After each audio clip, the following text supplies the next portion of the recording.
하나님의 말씀을 봉독하겠습니다. 창세기 48장 1절에서 7절까지의 말씀입니다. 구약성경 76면에 있습니다.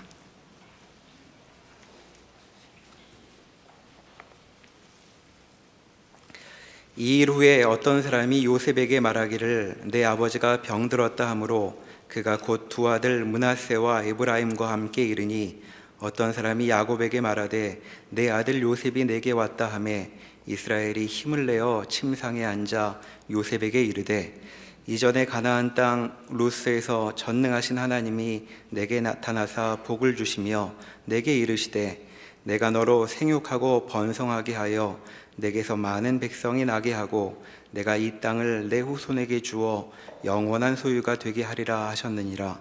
내가 애굽으로 와서 내게 이르기 전에 애굽에서 내가 낳은 두 아들 에브라임과 므낫세는 내 것이라. 르우벤과 시므온처럼 내 것이 될 것이요 이들 후에 내 소생은 내 것이 될 것이며 그들의 유산은 그들의 형의 이름으로 함께 받으리라. 내게 대하여는 내가 이전에 바단에서 올 때에 라헬이 나를 따르는 도중에 가나안 땅에서 죽었는데 그곳은 에브랏까지 길이 아직도 먼 곳이라. 내가 거기서 그를 에브랏 길에 장사하였느니라. 에브랏은 곧 베들레헴이라. 아멘. 창세기 강해를 마무리해 가면서 주제를 두고 또 본문의 내용을 살펴보는 가운데 있습니다. 오늘은 내 인생의 주도권이 누구에게 있는가라고 하는 질문을 던지고 오늘 본문의 말씀을 살펴보도록 하겠습니다. 창세기 47장과 48장 사이에는 17년이라고 하는 시차가 있습니다. 47장에 보면 야곱이 가족을 이끌고 애굽으로 내려와 요셉을 만나는 내용이 있고, 그리고 이제 야곱이 병들어 있는 이 시점은 야곱이 가족을 이끌고 애굽에 와서 오랜 세월 17년을 산 이후의 내용이 됩니다. 야곱은 바로 앞에서 이야기했듯이 자신의 나그네 길의 세월이 130년이나 험악한 세월을 살았다는 이야기를 했습니다. 아브라함과 이삭을 이어서 하나님의 약속이 주어진 대상으로 분명히 부름을 받았지만 여전히 하나님보다는 자기 생애에 대한 주도권을 자신이 쥐고 삶으로 인하여서 그의 살아왔던 그 여정들이 대단히 힘들고 고된 자리들을 겪어왔어야 했던 것들을 저희들이 잘 알고 있습니다. 그러나 이 야곱이 약속에 부름받은 자의 생애는 하나님께서 놓치지 않고 계시고 또 여전히 자기 뜻대로 살고자 하는 자신과 싸우시면서까지 약속의 자리에 끌고 오시는 하나님이신 것을 보게 되면서 마침내 저항할 수 없는 자리에서 하나님을 붙잡게 됩니다. 이것은 야곱이 자기 생애를 잘 돌아보고 또 잘 생각해서 하나님 앞에 항복한 것이 아니라 하나님이 약속에 대하여 믿음 있는 고백을 만들어내게 하셨다는 것을 우리가 계속해서 말씀을 통해 확인을 했습니다.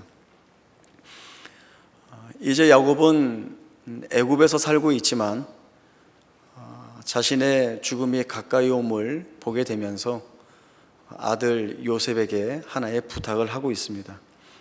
창세기 47장 27절부터 말씀을 보겠습니다. 창세기 47장 27절부터 말씀 봅니다. 이스라엘 족속이 애굽 땅에서 거주하며 거기서 생업을 얻어 생육하고 번성하였더라. 야곱이 애굽 땅에 17년을 거주하였으니 그의 나이가 147세라.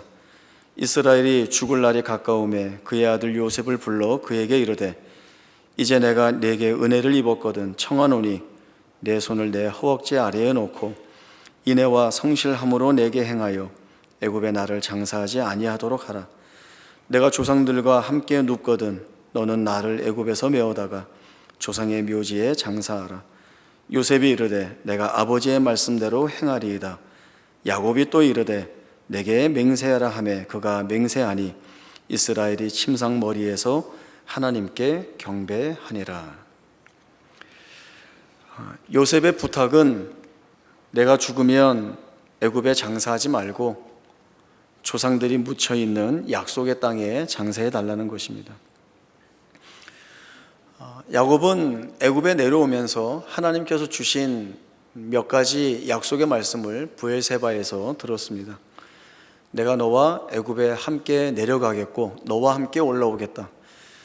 하나님이 주신 너와 함께 올라오겠다라고 하는 것은 야곱이 살아서 약속의 땅으로 올라오는 것이 아니라 너의 후손 이스라엘과 함께 올라오겠다라고 하는 말씀이고요. 그 이후에 거기서 내 민족을 번성하게 하겠고 또 거기에서 요셉이 내 눈을 감겨줄 것이다 라고 말씀하시면서 애굽에서의 죽음을 하나님이 말씀해 주셨습니다.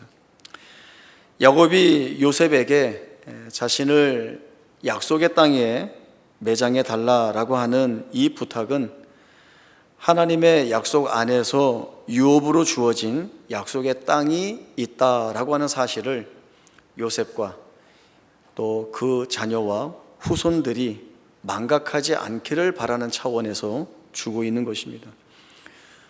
비록 애굽이 풍요로움 속에 있고 또 약속의 땅은 볼품없어 보이지만 그러나 그 땅이야말로 하나님의 은혜가 가득 차 있는 땅이고 또 하나님의 부름받은 백성이라고 한다면 그 땅에서 살 때에 가장 복되다는 것을 이 야곱이 주지시켜 놓고 있는 것입니다.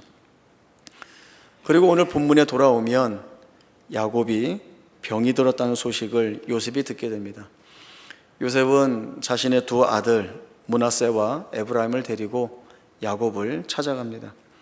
이 자리에서 야곱은 요셉의 두 아들을, 그러니까 자기 손자를 아들로 입양하게 됩니다. 요셉 너의 아들이지만 므낫세와 에브라임은 내 것으로 삼겠다라는 이야기를 합니다. 이 두 아이를 르우벤과 시므온처럼 여기겠다. 이것은 야곱이 지니고 있는 그 약속의 유업의 상속을 이 므낫세와 에브라임에게도 아들과 같은 지위를 주어 나누어 주겠다라고 하는 의미가 담겨 있습니다. 그리고 이 두 아이를 축복합니다. 이 축복의 자리는 매우 특별한 의미를 지니고 있습니다. 오늘 본문 이후에 창세기 48장 8절부터 말씀을 이어서 보겠습니다. 이스라엘이 요셉의 아들들을 보고 이르되 이들은 누구냐? 요셉이 그의 아버지에게 이르되 이는 하나님이 여기서 내게 주신 아들들이니이다. 아버지가 이르되 그들을 데리고 내 앞으로 나오라. 내가 그들에게 축복하리라. 이스라엘의 눈이 나이로 말미암아 어두워서 보지 못하더라. 요셉이 두 아들을 이끌어 아버지 앞으로 나아가니 이스라엘이 그들에게 입맞추고 그들을 안고 요셉에게 이르되 내가 내 얼굴을 보리라고는 생각하지 못하였더니 하나님이 내게 내 자손까지도 보게 하셨도다. 요셉이 아버지의 무릎 사이에서 두 아들을 물러나게 하고 땅에 엎드려 절하고 오른손으로는 에브라임을 이스라엘의 왼손을 향하게 하고 왼손으로는 므낫세를 이스라엘의 오른손을 향하게 하여 이끌어 그에게 가까이 나아가매 이스라엘이 오른손을 펴서 차남 에브라임의 머리에 얹고 왼손을 펴서 므낫세의 머리에 얹으니 므낫세는 장자라도 팔을 엇바꾸어 얹었더라. 그가 요셉을 위하여 축복하여 이르되 내 조부 아브라함과 아버지 이삭이 섬기던 하나님, 나의 출생으로부터 지금까지 나를 기르신 하나님, 나를 모든 환난에서 건지신 여호와의 사자께서 이 아이들에게 복을 주시오며 이들로 내 이름과 내 조상 아브라함과 이삭의 이름으로 칭하게 하시오며 이들이 세상에서 번식되게 하시기를 원하나이다.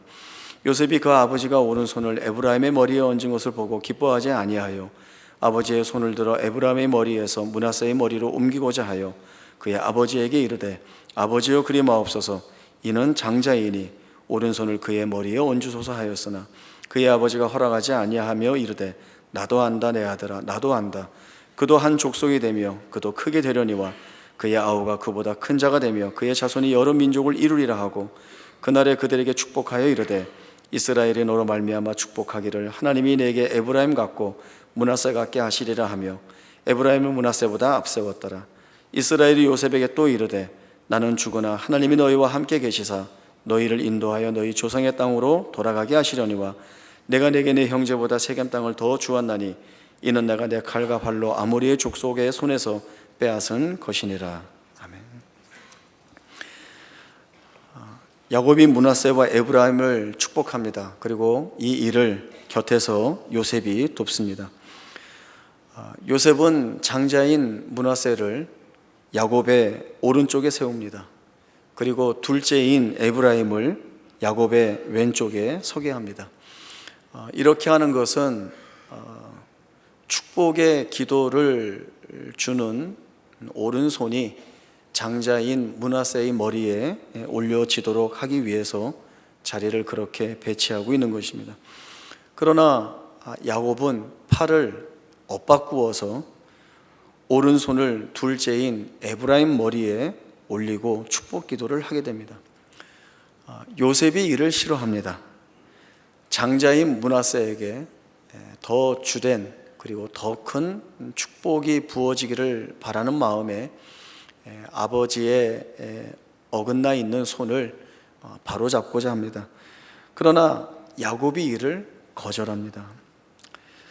요셉은 전통적이고 보편적이고 그리고 관례적인 예에 따라서 오른손을 들어 장자의 머리에 얹고 축복하여 주기를 원하고 있습니다.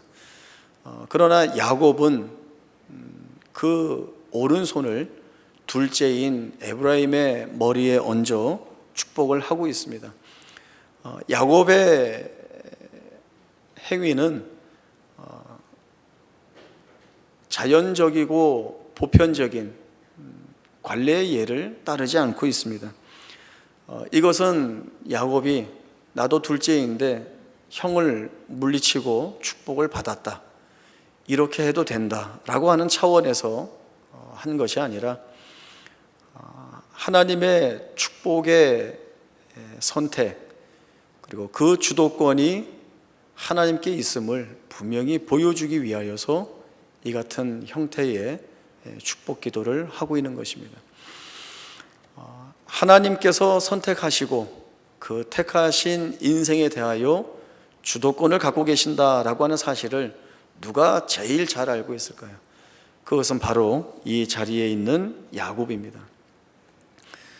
야곱은 동생입니다. 이 야곱에게는 형 에서가 있었습니다. 자연적으로 보면 또 순서적으로 보면 아버지 이삭에게 장제의 축복을 받아야 하는 것은 에서입니다.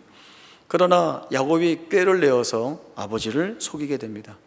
형 에서의 옷을 입어서 자기 몸에서 형 에서의 채취가 나게 합니다. 또 염소 새끼 가죽을 자신의 팔에 붙여서 아버지가 자신을 만졌을 때에 야곱이 아닌 형 에서인 것 같이 알게 하려고 그런 조치도 취합니다. 결국 아버지 이삭이 속아서 야곱에게 축복을 하고 그리고 계획하고 뜻한 대로 야곱은 형의 축복을 빼앗습니다. 그러나 이 축복의 주도권은 야곱이 아주 좋은 꾀를 내어서 또 그럴듯하게 아버지를 잘 속여서 받아낸 것이 아니라 야곱의 생애 이전부터 하나님이 계획하고 계셨다는 것을 우리는 이미 말씀을 통하여서 확인했습니다. 창세기 25장에 가면 리브가가 아이를 갖지 못할 때에 이삭이 간구하고 그리고 그 간구를 통하여서 하나님이 쌍둥이를 허락해 주십니다. 그런데 이 아이들이 어머니의 태에서부터 싸우고 있습니다. 이에 대해 묻자 하나님은 이 말씀을 주십니다. 두 국민이 내 태중에 있구나. 두 민족이 내 복중에서부터 나누이리라. 이 족속이 저 족속보다 강하겠고 큰 자가 어린 자를 섬기리라. 이 말씀을 주시죠. 큰 자가 어린 자를 섬긴다라고 하는 것은 일반적이지 않습니다. 세상의 이치대로 한다면 어린 자가 큰 자를 섬겨야 합니다. 그러나 하나님이 이를 뒤집으십니다. 이 뒤집으신 이유는 하나님께서 선택하신 그 생애의 주도권이 하나님께 있다라고 하는 것들을 분명히 보여주시는 것입니다. 세상에서는 힘 있는 자가 힘 없는 자의 것을 빼앗습니다. 강한 자가 약한 자를 억압합니다. 이런 것들이 순리인 것처럼 보이고 바른 것처럼 보입니다. 그러나 하나님의 선택, 또 하나님의 약속이라고 하는 것은 인간의 노력이나 공로, 애씀의 산물로 인하여서 얻어지는 것이 아니라 하나님의 그 생애 가운데 부어주셔야 하고, 하나님께서 그 생애 가운데 일하고 역사하실 때에야 가능하다는 것을 이 말씀을 통하여 확인이 되고 있습니다. 야곱은 자기 주도에 의하여서 아버지의 약속을, 축복을 받아내었습니다. 계획대로 되었습니다. 그러나 그가 그 이후에 걸어야 했던 생애는 어떻습니까? 남의 것을 속여서 빼앗았던 야곱이 남에게 속아 빼앗기는 자가 되었습니다. 자기가 꾀를 내어 원하는 것을 얻었던 야곱이 남의 꾀에 속아 모든 것을 빼앗기는 자가 되었습니다.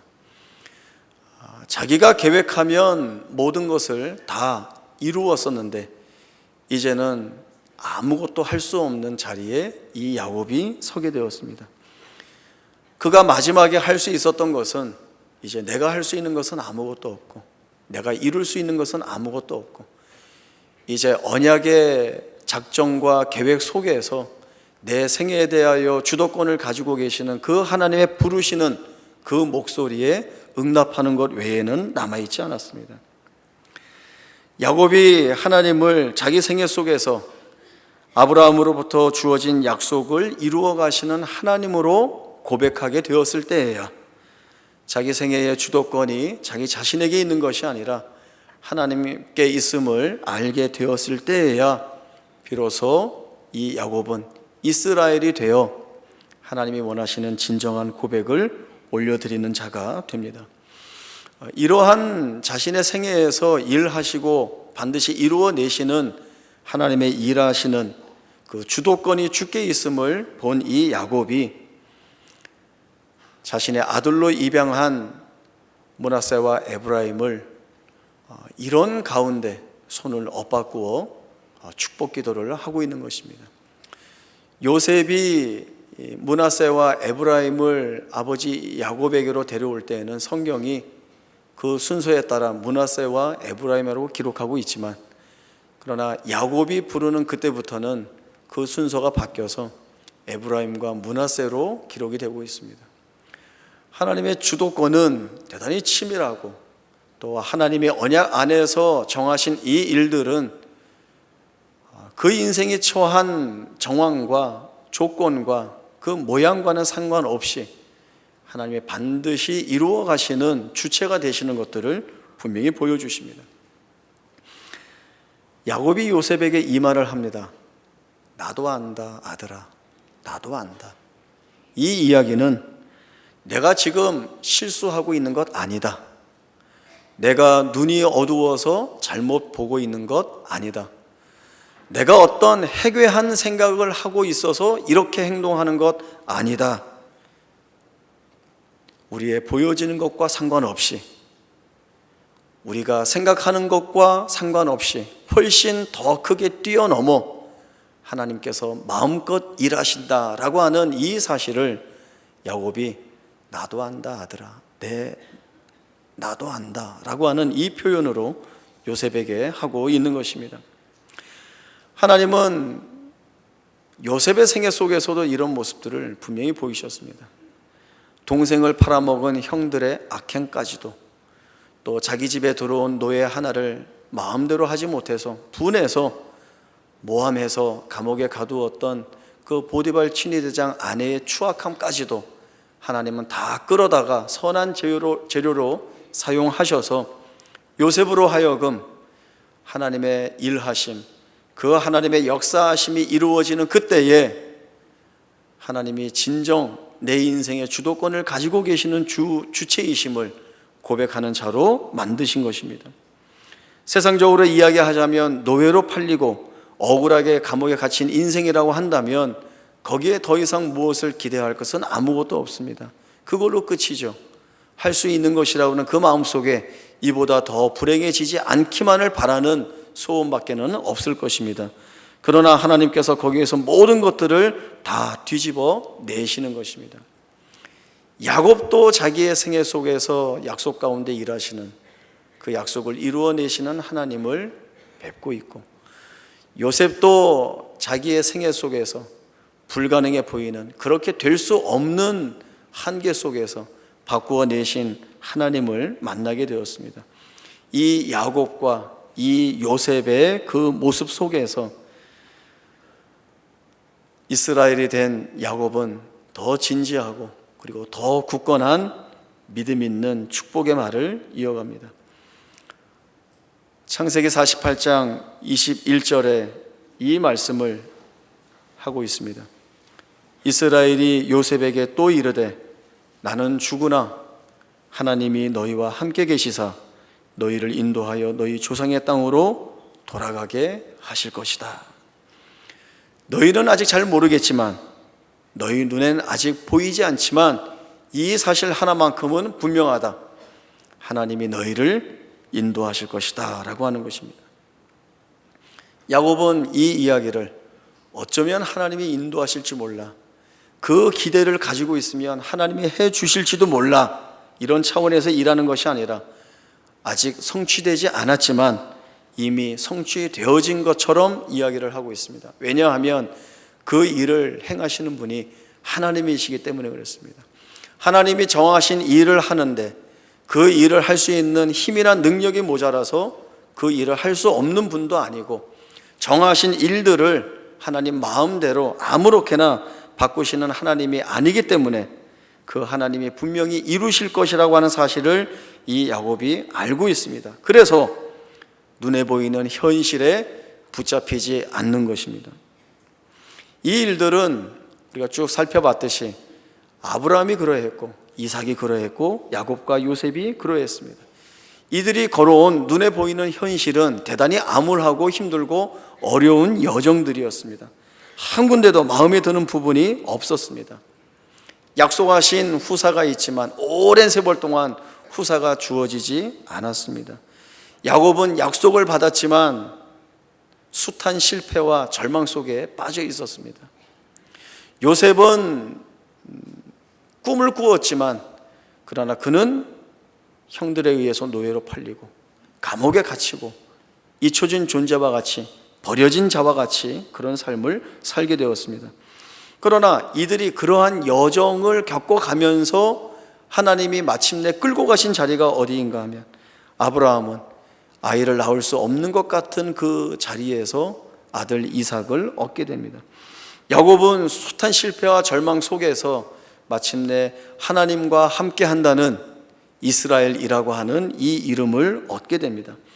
요셉은 종으로 팔려 감옥에 갇혔으나 말씀이 응할 때까지 그 말씀으로 단련받아 나중에 형들을 만났을 때, 당신들이 나를 팔아서 이곳에 내가 온 것이 아니라 하나님이 우리의 생명을 보존하시려고 나를 당신들보다 먼저 보낸 것입니다 라고 하는, 하나님께 주도권 있는 그 생애가 어떻게 다듬어지고 만들어지고 쓰임받게 되었는가에 대한 고백을 하고 있습니다. 이들 모두는 눈에 보이는 현실에 묶이지 않았습니다. 대신 자신의 생애를 눈에 보이지 않는 하나님의 약속으로 채웠던 것들을 성경 말씀이 우리에게 증언을 하고 있습니다. 눈에 보이는 현실은 우리가 기대할 수 있는 것이 아무것도 없어 보입니다. 현실이라고 하는 자리에는 늘 고통과 시련과 절망과 그리고 비탄과 한숨만이 있는 것으로 보여집니다. 또 내가 아무것도 할 수 없다는 쓰린 자책만이 이 모든 절망의 자리를 채웁니다. 그렇기 때문에 그 자리에는 어떤 소망도 또 앞으로의 어떤 미래도 그려져 보이지 않습니다.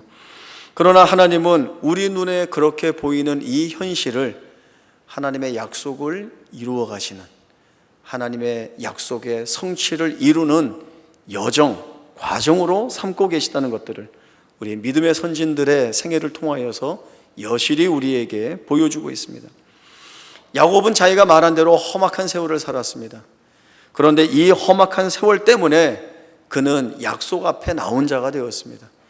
야곱에게 이 절망의 험악한 세월이 없었다고 한다면 그는 야복 강가에 홀로 남지도 않았을 것이고 하나님 앞에 항복하지도 않았을 것입니다.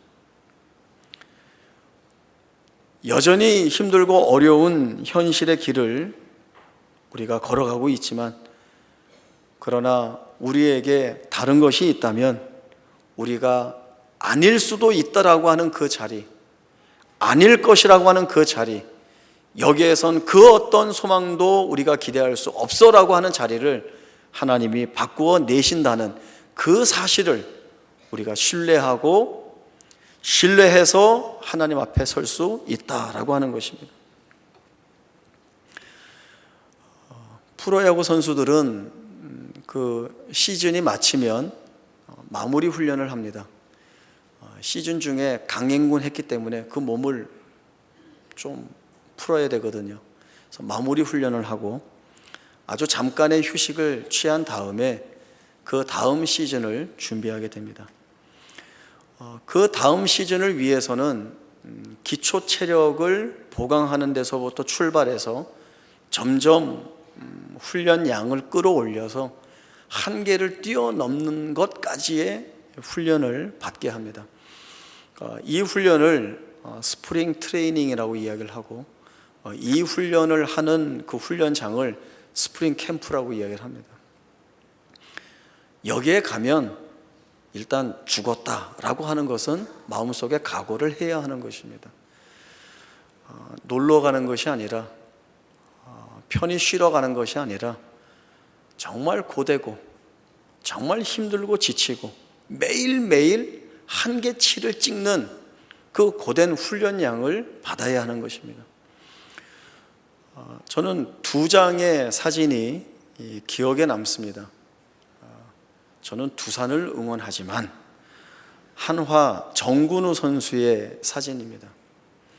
그가 스프링 캠프에서 찍은 사진인데요, 머리끝에서부터 운동화까지 흙으로 다 묻어 있는 겁니다. 그 사진 한 장으로 이 사람이 지금 여기에서 얼마나 힘든 훈련을 받고 있는가를 분명하게 볼 수 있는 사진입니다. 또 한 장은 그렇게 흙을 뒤집어 쓴 채로 그라운드에 쓰러져 있는 모습입니다. 훈련을 받다 지쳐서 쓰러진 모습일 겁니다. 그런데 굉장히 특별해서 기억에 남는 것은 그 모습에 그 얼굴이 웃고 있다는 것입니다. 대단히 힘들고 어려운 훈련들을 반복하고 있는 것, 굉장히 지치고 입에서 단내가 나고 한 걸음도 뛰지 못할 것 같은 극한까지 몰려서 훈련을 받는데 웃고 있습니다. 왜 웃을까요? 이 훈련의 과정들을 통하여서 자신이 목표하고 있는 목표에 가까이 가고 있다는 것, 내가 이 훈련을 잘 소화하여서 팀이 좋은 성적을 낼 수 있는데 일조하겠다, 또 지난 시즌보다 내가 더 좋은 개인 기록을 갖도록 하겠다라고 하는 이 목표에 다가가는 훈련을 받고 있기 때문에, 그 목적이 있기 때문에 이 힘든 순간들을 그는 힘들지만 괴롭지만 이 훈련을 받아내고 있는 것입니다. 이 스프링 캠프는 모든 선수들을 다 데려가지 않습니다. 구단에서 선별합니다. 스프링 캠프에 데려갈 사람, 그리고 데려가지 않을 사람. 야, 거기 가면 죽도록 고생만 해, 거기 뭐하러 가겠어, 스프링 캠프 가지 않고 여기서 쉬는 게 훨씬 더 편해, 이렇게 생각하는 선수는 단 한 명도 없습니다. 저기 가야 돼, 저기 가고 싶어, 데려가 주세요. 데려가면 제가 시키는 것보다 더 열심히 해서 팀의 보탬이 되는 선수가 되겠습니다. 데려가 주세요. 이것이 모든 선수들의 마음입니다.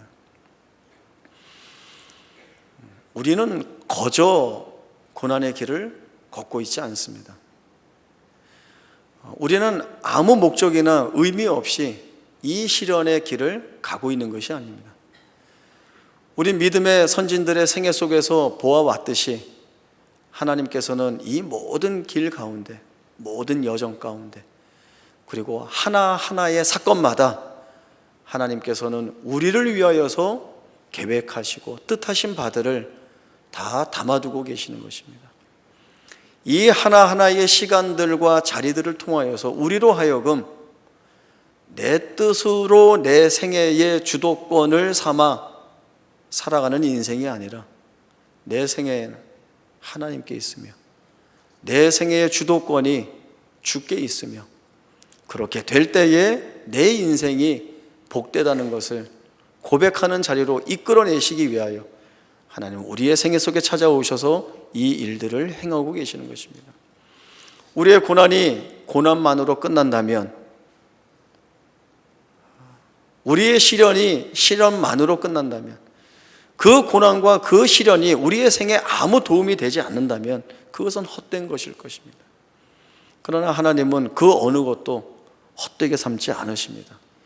우리가 흘리는 눈물 한 방울까지도, 우리의 목젖을 넘어 튀어나오는 비명 하나까지도 하나님께서는 하나님의 것으로 사용하셔서 우리를 그 부르신 자리에 세우시고 마침내 우리 스스로의 고백을 통하여서 어떤 강제적인 것이나 억압을 통하여서 하나님 좋아요, 이것이 아니라 우리의 심령 속에서부터 끌어올라오는 하나님이 나의 주이시고 주도권을 갖고 계시고 나의 하나님이십니다. 그 하나님 앞에 선 내 인생이 복되다는 것을 나의 감사와 찬양으로 주 앞에 고백합니다 라고 하는 이 기도를 하는 자리로 우리를 끌어가십니다. 내가 그렇게 바뀔 것 같아 보이지 않죠.